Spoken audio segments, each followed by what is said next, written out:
Thor, you've got 20 sharpened sticks leaning against the wall. Why do you need another one? I'm Angela Duckworth. I'm Stephen Dubner. And you're listening to No Stupid Questions. Today on the show, how often do you sit with your thoughts without any other form of stimulation? You're just supposed to lie there on your mat with your own thoughts. I fell asleep many times. Also, how much influence do parents have over their children once they've hit adolescence? They say, your kid said this to me. It was such a thoughtful, considerate thing to say. And I'm like, my kid said that? Who? What? Angela, let me ask you this. How comfortable are you being alone with your thoughts for an extended period of time? I guess it depends on how extended you mean, but I can go for hours at least. Not reading, not on your phone, not talking to anyone, just with your thoughts. Just with my thoughts. Yeah, I would say hours. And by the way, I might be vastly overestimating. If you ask me when's the last time I sat in a room by myself. When's the last time you sat in a room by yourself with your own thoughts for many hours? I would say that the time that this happens to me most often is when I am going to get out of bed in the morning and I find myself lying there thinking. And I think for that sort of activity, it's probably more like 20 minutes. Okay, not 3 hours, but still something substantial. And on the spectrum then of people around the world, do you think that puts you at a deep extreme? I don't even have to say I think, because there's research on this. Tim Wilson, great psychologist, got really interested in reverie, which is this state of daydreaming or musing, but it's pleasant, right? So I think that's one of the key things about reverie, that you want to be alone with your thoughts. And so he designed this experiment where undergraduates are in a room, there's like nothing to do. And that's really the whole thing. It's like, how comfortable are you, or how long can you be in this room where there's nothing to do? There's no cell phone. You're just there with your own thoughts. And it's so torturous for them for even just a matter of minutes that a good number of them, I think it was 3/4, would rather be shocked electrically than to do nothing at all, just because being shocked is something and doing nothing is worse. I'm assuming it's a relatively low level electric shock they're getting, yes? Yes, but electric shocks are painful. And if you want to get a sense of how hard it is for young people in particular to sit with their own thoughts, you can Google phones down challenge. And the first hit that should come up in YouTube is this video of teenagers who are brought into an empty studio and they have their cell phones with them. They're on a table in front of them. That's the whole challenge, is to not pick up your cell phone. And it is both amusing, but also a little horrifying to see just how hard it is for them to just sit there and think about things and go inward. So we've all read that people are very reliant on their phones these days and other devices and other stimulations. And it's a reliance that some people worry borders on addiction. So what I want to know from you are things like why it can be so hard to be alone. Is it necessarily a bad trait? Because I could imagine that coming from the evolutionary side, someone might say, well, humans really were meant to interact with others. And so the mind was not really meant to sit and cogitate. I don't think anyone knows whether we have a shorter attention span than we did, although lots of speculation. It would seem to many people that we do. But do you think that the cavemen, that's why they whittled? They couldn't just sit there and do nothing. I gotta sharpen this stick. They had their own version of opening another tab. Yeah. And then Thor, you've got 20 sharpened sticks leaning against the wall. Why do you need another one? He's like, what am I supposed to do? Just sit here? Okay, so first I will say that the ability to go inward and to mind wander, to daydream, to just think and not be focused on a goal or certainly on an action, that does seem to be the province of this recently examined area of the brain. Neuroscientists have in the last decade got interested in what's called the default network. That doesn't sound like a part of the brain. The default network? Oh, you've never heard of the default mode network? I haven't. I'm used to words like amygdala and cerebral cortex. And then there's default network? Default, I know. It makes you think is it alone? Is it a behavioral economics nudge? But no, in this case, the default mode network is an area of the brain. It's the medial surface of the cortex. And it was discovered, I think, what happened was that neuroscientists have a fixation cross. And this is like you're sitting in the fMRI. fMRI, we should say, is a functional magnetic resonance imaging machine, which measures brain activity while it's happening, right? That's correct. Brain activity in real time. And whatever experiment you're in, they're often looking at a comparison between baseline and, what happens when we show you these shapes, or what happens when, you're looking at these words. So baseline is typically you're just looking at this little X on the screen. So the question relatively recently emerged, which is like, what are we doing when we're doing nothing? What are we doing when we're staring at this fixation cross on the screen? And it turns out that we're not doing nothing. The default mode network is what we're doing when we're not doing anything else. And the activity in this network does seem to be inversely correlated to activity in executive function areas, which are really goal-directed, task-directed. That makes sense, right? Yeah. And as scientists have gotten more interested in this, the question is, what is it for? And the research suggests that it's when you're thinking about a self-relevant thing. So a lot of our mind wandering or our daydreaming is not about like, oh, I wonder what the weather is like in Tahiti. It's more like, I wonder what this person thinks of me. I wonder what I'm going to do tomorrow. So it's very self-relevant mind wandering. And you could ask the question, as you did, Stephen, wouldn't evolution favor more of a goal-directed occupation for our brain activity? But I think there are some things that we do when we're in the default mode that are useful. Processing information and self-relevant thinking are probably helpful. It's also associated with like imagination and creativity. So the current understanding is that we tend to toggle back and forth between the default mode and more goal-directed activity. That is so interesting, what you just told us, if true. And I don't mean that you're making it up. I just know that fMRI studies are at their very, very early days of really understanding how the brain drives thought, behaviors, and so on. Fair. But it did make me wonder, so you said the default mode network is inversely correlated with executive function, which makes sense. But I'm curious if there are other correlations, positive or negative, with physiological effects. In other words, is it good for us on some dimension to sit and think about close to nothing? Well, the study I'm about to tell you about is not a neuroscience study. There was not a fMRI component, but Matt Killingsworth and Dan Gilbert, two psychologists who used a different way of studying mind wandering, something called experience sampling, where you ping someone, send them a text message or otherwise alert them, and then just in the moment, you ask them some questions. So you're sampling their experience. And what Matt and Dan found was that when they pinged people and the answer was that they weren't doing much of anything, that they were basically mind wandering or daydreaming, there wasn't a goal or a task, that actually they were less happy. And so it may not be that most people like this state, or it could be other things, like maybe when you are less happy, then your mind wanders. So maybe the direction of causality goes the other way. Okay, so let's say that I don't want to be on my phone all the time, and I don't want to administer electric shocks to keep myself from being unable to be with myself at the moment. Can you give us any specific fruitful or useful ways to engage our mind? Is thinking out scenarios useful? Is going back into our memory bank? Is trying to tell ourselves stories or come up with counterfactuals to actual events? What do you suggest? Well, I'll be honest. If I even sat on the couch, let's say, for hours, I think by the time I got to like minute 30, I would have forgotten anything that I had thought about at minute 5. And I think the mind really is a sieve. And so usually what happens when I'm thinking, I whip out a journal to write in. Well, if you're like most people, or at least like the research that I've read in the past, writing actually helps the thinking. Exactly. Writing is this great invention because it kind of extends human memory. When we're thinking and we've got a pencil in our hand and we've got a notebook in front of us, then we can write down those thoughts and move on to new ones and then like look back and see what we wrote and then connect them. And we're still in reverie. I think that counts, frankly, as this state of just thinking and not doing. I mean, you do this, right? Do you not write in order to think? So yes, it is true. Thinking and writing to me feed each other.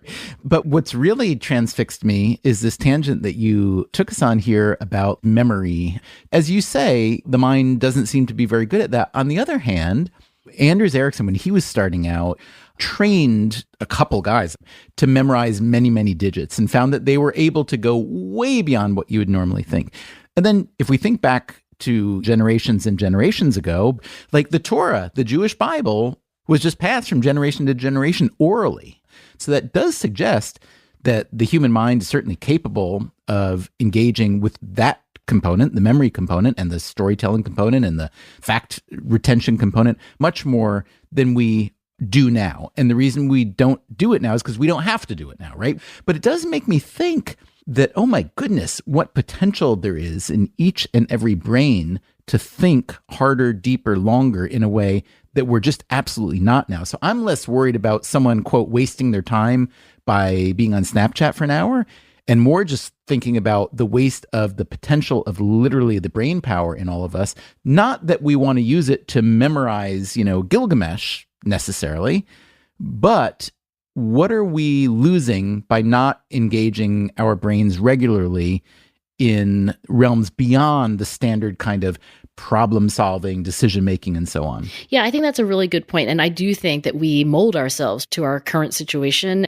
I mean, I don't even know my own daughter's phone numbers. But why? Because they're in my favorites. It's funny you say that. My son is always berating me for not knowing his phone number. And you should tell him, why should I know it? That's exactly what I say. But then he says, yeah, but when we were little, you forced us to memorize your phone number so that if we ever needed to call you. And he's totally right. He's like, what if you lose your phone and you need to reach me?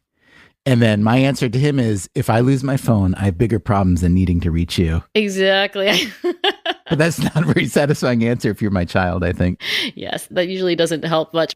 But look, nevertheless, like your broader point, I think, is that everything about us is like use it or lose it. And what are we losing by not using just because our cell phones make it possible? And I do wonder, Walter Mischel, another psychologist, used to contrast self-control with stimulus control. And this is because when he studied young children, he realized that one of the things they really struggled with is the ability to really take control of their own thoughts, their own emotions, and their own behavior. They seem to be controlled by their environment, by their situations. And I do think that is one of the things that is easy to slip into, that you're just kind of reacting all the time.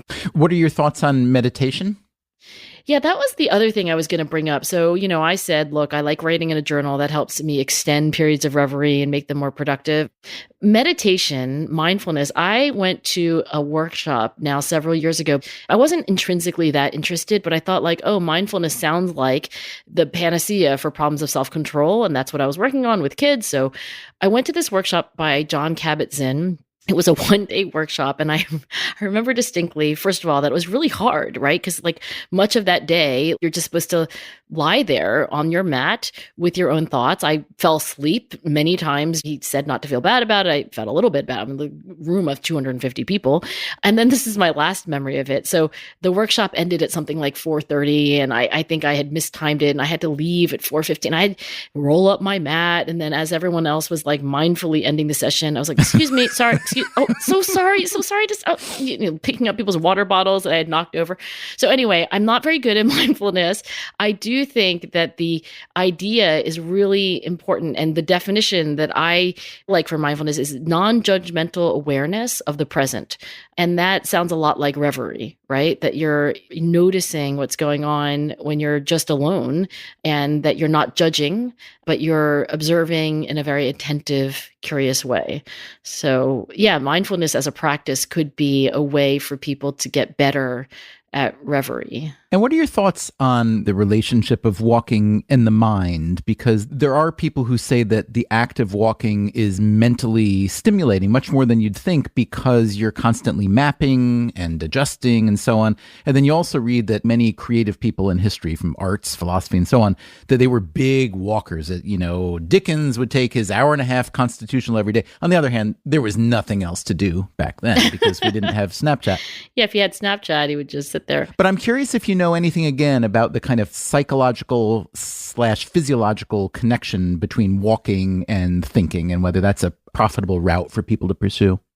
I think there's research by Art Kramer that says that cardiovascular exercise has benefits for executive function. That's research that says if you work out a lot, then your executive function can be maintained or improved. I don't think that means that like while you're working out necessarily that you have better brain function or executive function in particular. Right. My guess is, if there isn't an abundance of modern scientific research, we do have all these examples. We also have the peripatetics, philosophers who did all their thinking while walking. There's also something called a walking meditation.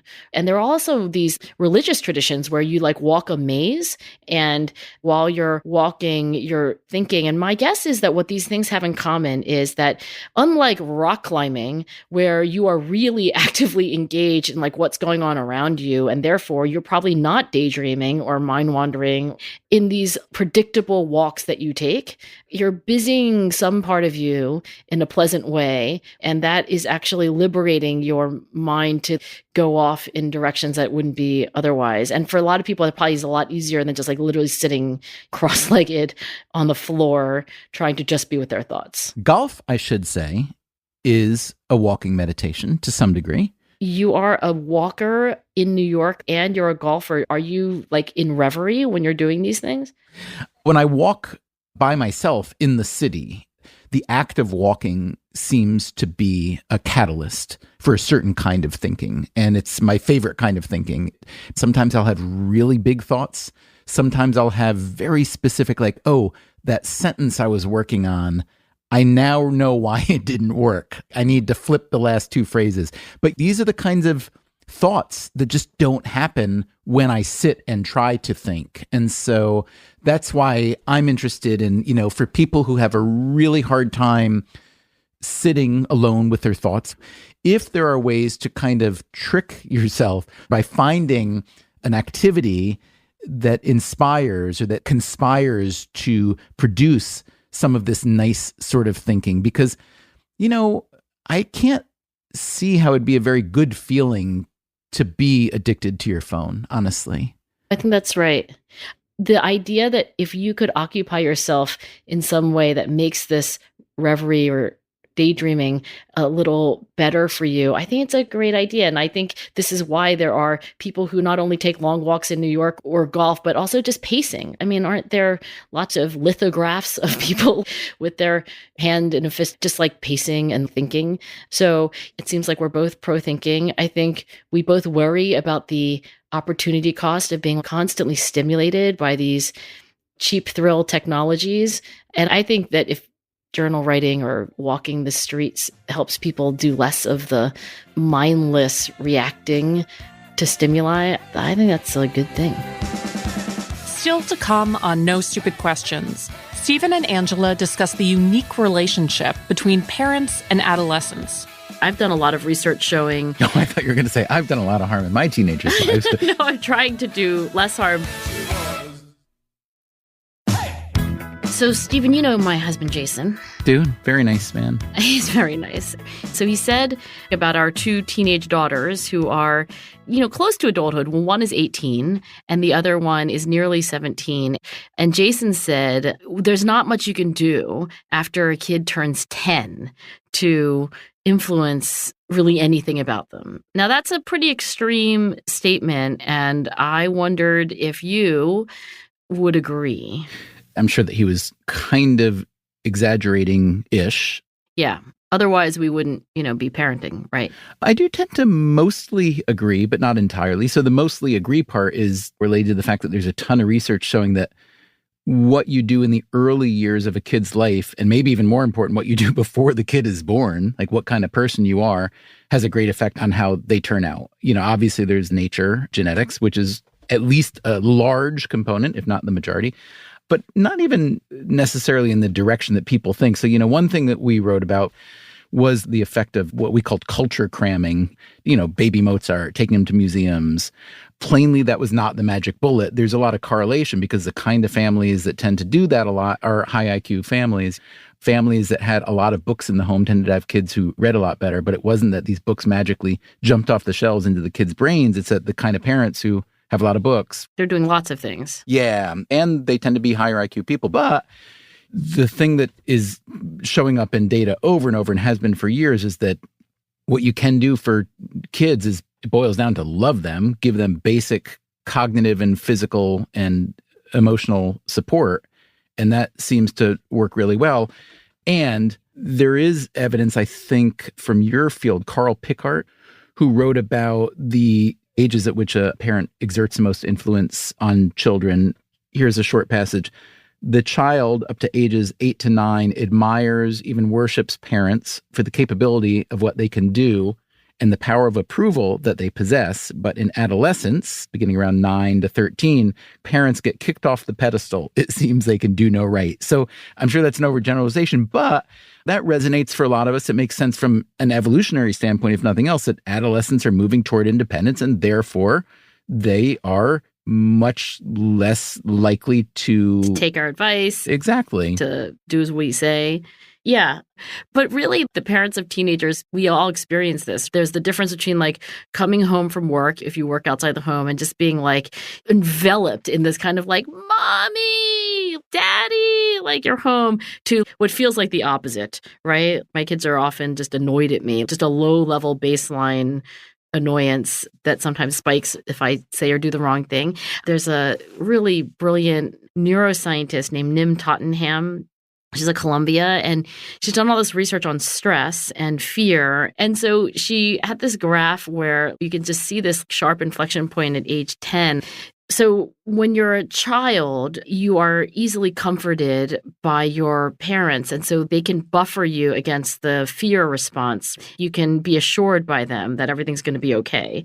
And this doesn't really work as well when you're an adolescent. So adolescent human beings are not buffered, as it were, against like fear and triggering of the amygdala and so forth when they're older. There's also research that I'm sure you know showing the influence of peers that grows as you get older, which is another contributory argument. It's part of the package, right? The whole package is it's time to become my own adult and not just a carbon copy of my parents. But I would say this. So, I think this is an interesting and important question about like what is the optimal age or the cutoff age at which parents can exert a lot of influence, although I would say the cutoff age is probably like 50 or 70 or something. I mean, honestly, because, the relationship between parents and kids plainly doesn't end when the kid becomes 12 or is out of the house and so on. But I think this is going to probably sound a little more negative than I mean it to sound. But I think with parenting, as with a lot of other leadership positions, teaching or coaching or whatever, it's a lot easier to make something terrible than it is to make something great. You can do more harm than good. Yeah. I think with parenting, as with teaching or coaching,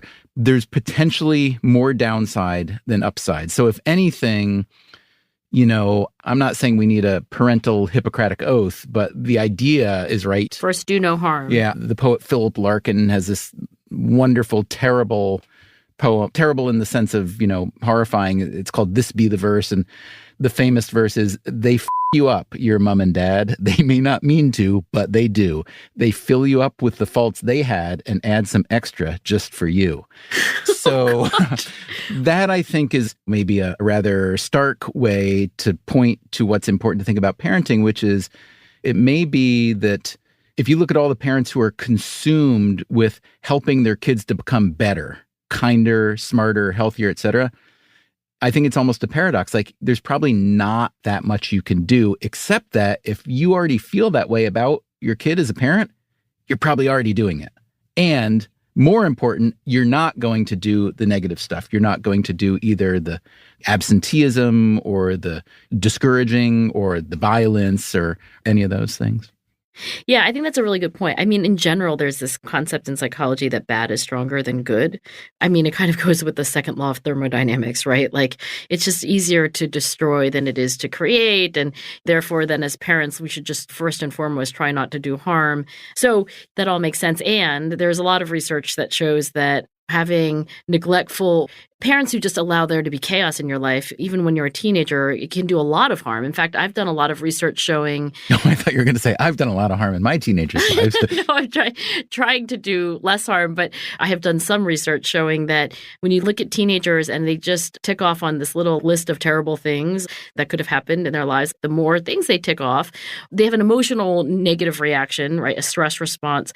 Then that leads to failures in self-control of all kinds. So, yeah, it's bad, and you can easily do harm. And, Walter Mischel, the psychologist behind the marshmallow test. I feel bad that I only know Walter Mischel because of the marshmallow test. And I know he had a long, distinguished career, right? He did. He's most famous in the public for the marshmallow test, this test of kids waiting and delaying gratification, and then it being an index of their self-control. But he's also famous for a second thing, for looking at person effects, as he called them, like things about you that influence your life, and then situation effects. What does that mean, person effects? Meaning your internal characteristics and how they drive outcomes? Yeah. Self-control, or you mentioned IQ, or, other things that would be, say, part of your personality. And then the situation effect would be like things that are not your personality, right? Like your opportunity, or, how many people are in the room. And his famous claim is that the situation can be more powerful than the person. And so that our life is at least as much our circumstances than who we are and what we bring to those circumstances. So that's what he's famous for also. But parents would track him down. They would ask him for parenting advice. He would say to them, if you are coming to ask me for parenting advice, you don't need any advice, because you're the sort of parent who would track down a Columbia professor to get advice, and you're probably fine. I think that's roughly true. I think that with teenagers, though, I wonder, and I'm now speaking out of turn in a way, because I don't know if there's data on this, that when you try to give your teenager some pointers, it's not always like the smartest thing to do, because they're just not in that mode where they're receiving it the way they would have when they were 9. But I think there might be some nuance there. And I personally think that with my own 2 kids, that things that they would not seem to be listening to might be seeping in other ways. Do you kind of have that suspicion that, like, you're going to get rejected in the most overt or obvious ways, but somewhere in there, your kid is registering your values? Or I do. I also see that it seems to be a pretty common strategy with teenagers or older kids to overtly ignore the advice or the sensibility even while in the presence of the parent. But then when the parent is not around, they exhibit it. So like, I've had people that my kids met at some event or whatever, they say, your kid said this to me. It was such a thoughtful, generous, nice, considerate thing to say. And I'm like, my kid said that? Who? What? You sure you were talking to my kid? I remember when I was a teenager, like the last thing I wanted to do was to follow the kind of moral or ethical advice right then and there. But I think it does soak in. But getting back to your husband's original question about, like, does the influence really diminish a lot? I think there's probably, as we've agreed, good evidence that yes, it does, but obviously not to zero. Yep. And also, I think there's a lot of variance. And I just wanted to say, from my own experience, I was the youngest of 8, and our dad died when I was about 10. And then for the last several years of high school, it was just me and my mom. So obviously we spent a lot of time together, and I loved her very much, but I could not wait to get out of there. And she was very, very religious, and I was not feeling that. I was never really overtly rebellious. But if you had asked me then, is she a big influence on you? I would have said absolutely not. And then I went off to college. I was playing in this band, and I really wanted to drop out of college. And she said to me, not a stern tone because she was trying to not be outright rejected. She said, I don't think that's a good idea, because you may not do music forever, and you may want to go to grad school, and it's going to be a lot harder to go back to college and finish up. And I was like, grad school? We were trying to become rock stars. We weren't thinking about grad school. Yeah, a band here. But I thought about it, and I figured she was smart and she was much more experienced in life. And I was a little scared of her, honestly. So I listened and I stuck it out. And then when I ultimately did quit playing music, I was really glad I had listened, because I ended up going to graduate school almost immediately afterwards. And it turned out to be really useful in my future. She planted a seed. Yeah. And so, thanks, Mom. And for your husband, tell him maybe not to give up so quickly if he's so inclined. Well, he's very, shall I use the word gritty? I might. And here's something that he has done. He writes letters to my kids. It's so cute, right? I mean, and he prints them out in hard copy. He's a little bit of a Luddite, so he doesn't really like the idea of electronics or email, especially if it's something where he feels like there's going to be a lot of pushback and there's going to be a lot of conflict and there's going to be a lot of emotion, and then the conversation's not going to go anywhere. So are these letters intended to be read now or much later or indeterminate? I think they're written to be read now. Are they read now? I'm not 100% sure they all are. In one case, I asked, like, your dad wrote you a letter about this. And my daughter was like, yeah, I know. And I didn't read it. I don't know if that meant that she was never going to read it. My guess is that they're all read at some point. And I'm guessing that he's getting his message through. And I would also hazard a guess that the kind of parent who writes a letter to his kid is probably the kind of parent that's not going to pull a Philip Larkin and totally screw up the kids. Yes, one would think that he is at least doing no harm. No Stupid Questions is part of the Freakonomics Radio Network. This episode was produced by me, Rebecca Lee Douglas. And now, here's a fact check of today's questions. In the first part of the show, Stephen and Angela discuss both walking and writing as catalysts for reverie. But they left out one big one, the shower. I was reminded of this while reading memoirist Glennon Doyle's most recent book, Untamed. In an early chapter of the book, Doyle's daughter says to her, "Mom, it's like I don't have any ideas all day, but then when I get in the shower, my brain is full of cool stuff. I think it's the water or something." Doyle responds to her, "Could be the water, or it could be that the shower is the only place where you're not plugged in, so you can hear your own thoughts in there." She goes on to explain to her child that this is called, quote, thinking, and it's something folks did before Google. Also, I'd like to recommend the Reddit page Shower Thoughts for those who are interested in this particular kind of reverie. This is a subreddit dedicated to, quote, those miniature epiphanies you have that highlight the oddities within the familiar. During the conversation about parental influence, Angela mentioned psychologist Walter Mischel's belief that situation has greater influence on human beings than individual personality traits. This is a controversial stance called situationism, which many of his peers disagreed with. In his 1968 book, Personality and Assessment, Mischel concludes that the very concept of personality is problematic because people behave so differently depending on the situation. Interestingly, his famous marshmallow study seems to contradict this idea. The study measured children's willpower and conscientiousness by timing how long they could resist a marshmallow. Children who resisted longer ultimately went on to achieve higher education and experienced lower drug use than children who displayed lower willpower and conscientiousness, thus demonstrating the power of personality. This reportedly drove the poor situationist crazy. That's it for the fact check. No Stupid Questions is produced by Freakonomics Radio and Stitcher. Our staff includes Allison Craiglow, Greg Rippin, James Foster, and Corinne Wallace. Our theme song is And She Was by Talking Heads. Special thanks to David Byrne and Warner Chappell Music. If you'd like to listen to our show ad-free, subscribe to Stitcher Premium. You can also follow us on Instagram and Twitter at NSQ_show and on Facebook at NSQ Show. Also, if you heard Stephen or Angela drop a reference to something that you'd like to learn a little more about, remember to visit Freakonomics.com/NSQ to check out all of the studies and references that you heard here today. Thanks for listening. You need a sandwich. That's your answer to everything. It is. I think the whole world would be a better place if we could all sit down and break sandwiches together. Stitcher.